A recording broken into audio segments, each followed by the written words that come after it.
Today I'm going to read Bambi, Friends of the Forest. Oh, dropped it.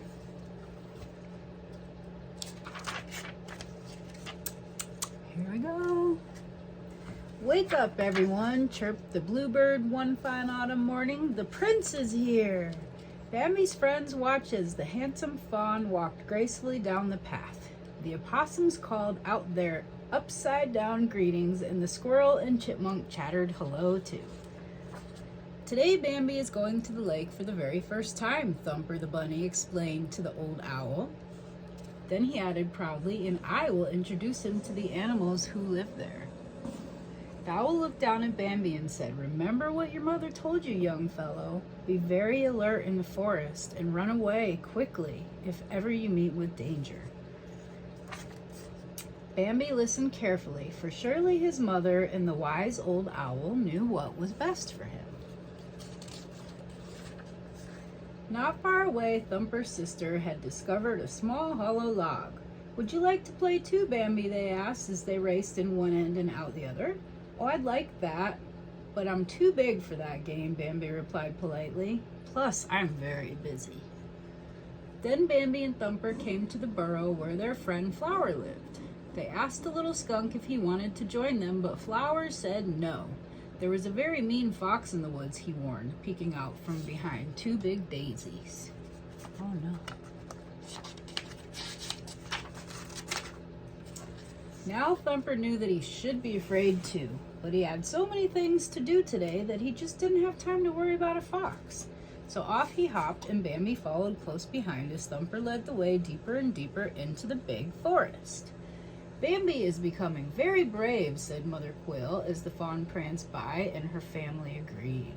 Bambi had never before been so far from home, and never ever before had he been away from his mother. When they finally arrived at the lake, Bambi turned to Thumper.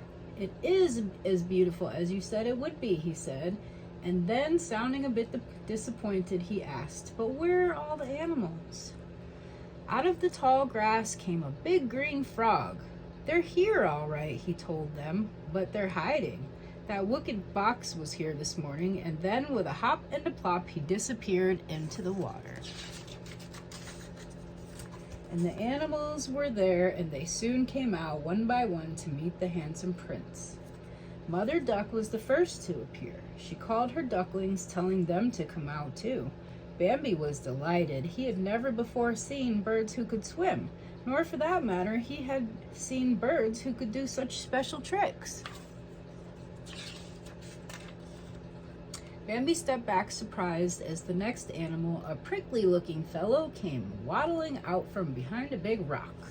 Thumper chuckled. "Don't worry, Bambi," he said. "This is a porcupine. See, he wants to be your friend." Next, Bambi met Bernice. He admired her fine, fluffy coat, and then, very curious, he asked, "Why does she wear a mask?"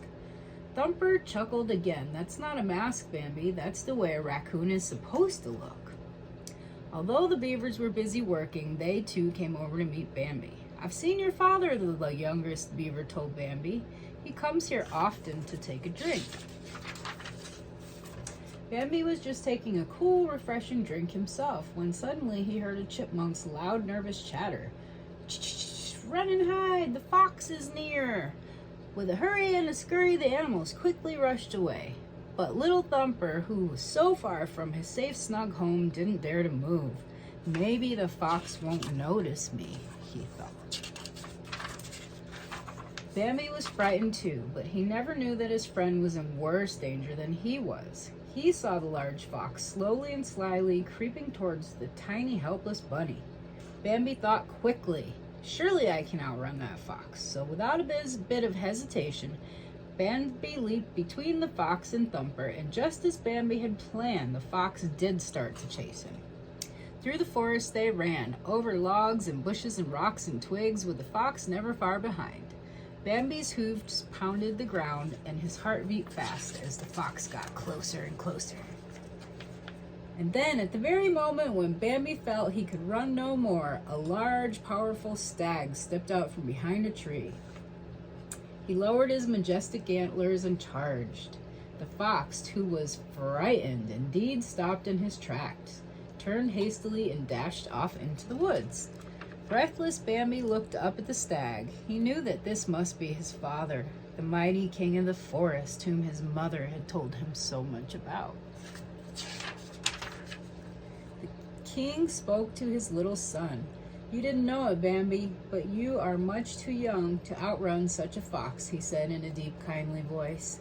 "But I am very proud of you. The bluebird has told me how you helped your friend." The same bluebird also told everyone else what had happened, and by the time the animals arrived at the hill, they saw a very happy Bambi, safe and sound, standing proudly beside his father.